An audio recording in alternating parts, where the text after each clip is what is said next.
esse é outro vídeo meu aqui na internet. E no vídeo de hoje, então, vamos falar um pouquinho sobre a novela de Rinconete e Cortadillo aqui do senhor Miguel de Cervantes.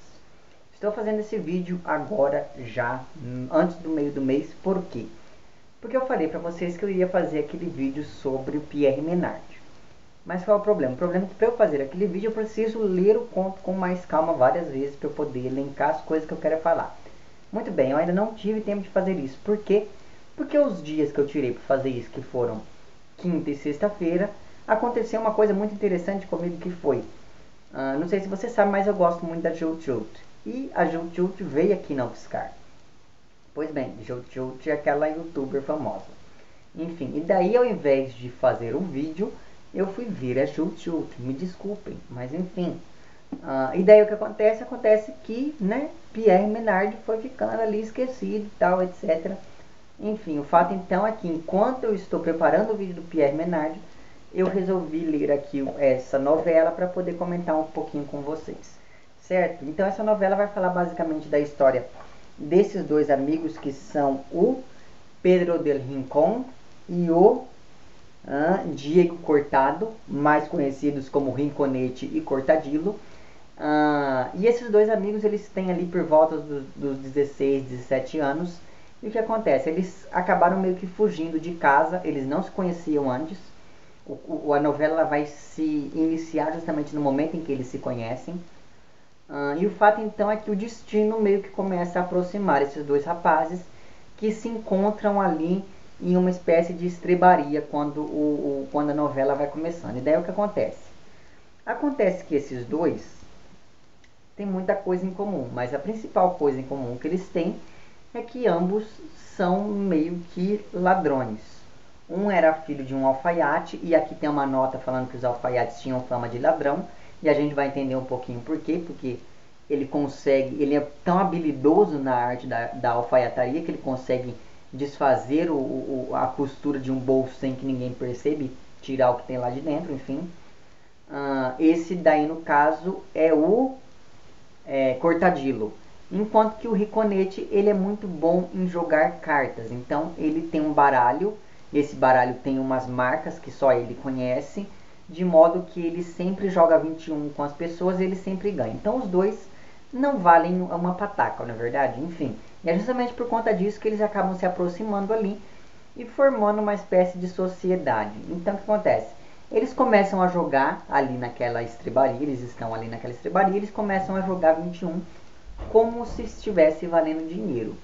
Essa jogatina deles acaba atraindo outras pessoas e outra pessoa acaba vindo jogar com eles, e o que acontece? Essa outra pessoa acaba perdendo e os dois recebem ali um dinheiro que eles acabam compartilhando.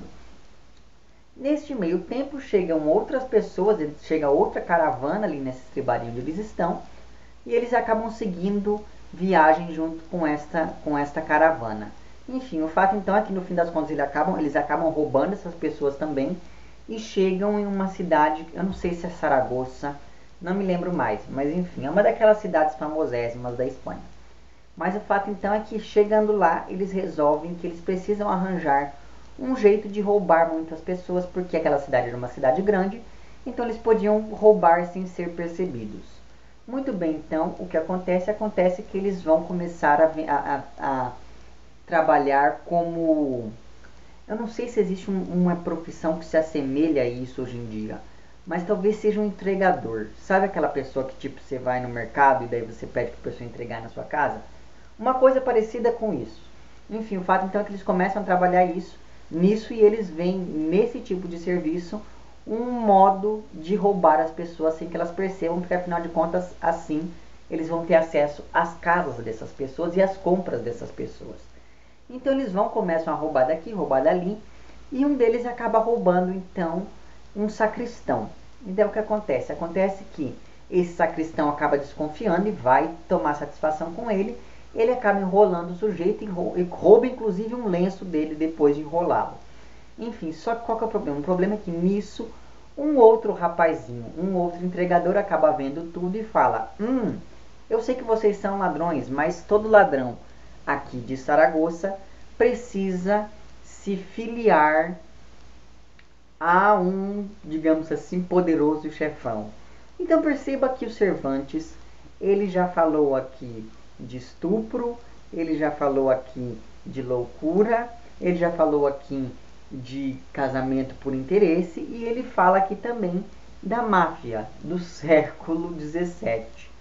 Enfim, o fato então é que a gente vai acompanhando como que esses dois amigos, que eram uns ladrõezinhos pé de chinelo, acabam ali entrando para uma família de mafiosos. E assim, é muito engraçado porque as cenas que se passam ali nessa casa dessa família de mafiosos são muito parecidas com as cenas do Poderoso Chefão. Eu já fiz um vídeo sobre o Poderoso Chefão, vou deixar o link para ele lá embaixo. Porque é muito engraçado, porque tipo, eles estão lá conversando, aí vem pessoas, pedem favor, e esse grande mafioso acaba ali resolvendo aquelas pendências daquelas pessoinhas ali. Enfim, é muito interessante você ver como que a máfia já é uma coisa bem antiga. Mas o fato então é que a gente vai acompanhando isso e é muito interessante você ver como que eles vão crescendo por meio da lábia. Tanto que quando eles, assim que uma pessoa entra para a máfia, ou pelo menos nesse tempo era assim, essa pessoa tinha que ficar um ano ali de noviciado. Então a pessoa não podia fazer uma série de coisas, ela tinha que pagar um imposto ali para esse mafioso e coisas do tipo.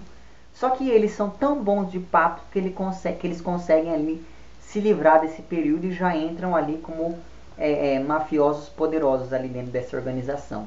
Então é muito interessante você ver como que o Cervantes valorizava a questão da argumentação. Isso fica presente lá no Quixote, isso é presente em algumas outras novelas, mas nessa daqui eu acho que é a maneira que ele chama mais atenção para isso. E por falar em Quixote, então assim que eu peguei essa novela para ler, eu percebi que eu conhecia esse nome de algum lugar. E daí eu lembrei que eu tinha lido esse nome aqui no Dom Quixote. Vai o Nicolas então procurar aqui, feito um maluco, para ver se encontrava a referência a essa novela, e realmente ela existe. Ela está no capítulo 47, se não me engano, deixa eu ver aqui. 44, 45, 46, 47. Onde é que está?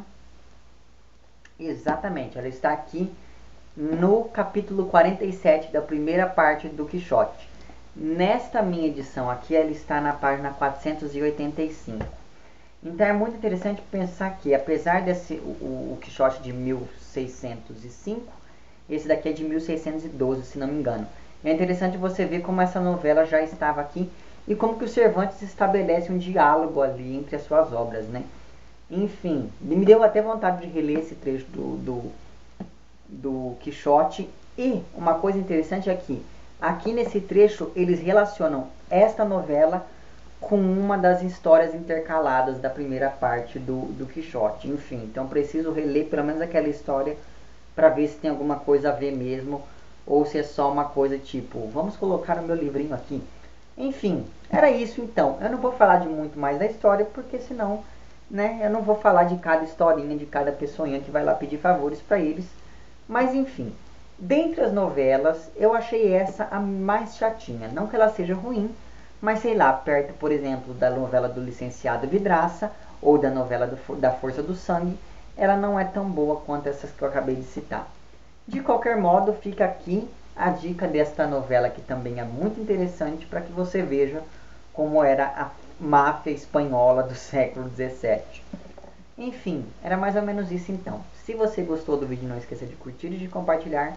Caso não tenha gostado, não esqueça de dizer lá embaixo por que não gostou.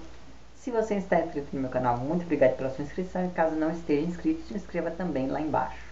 É isso então, um abraço para vocês todos e até o próximo vídeo. Tchau.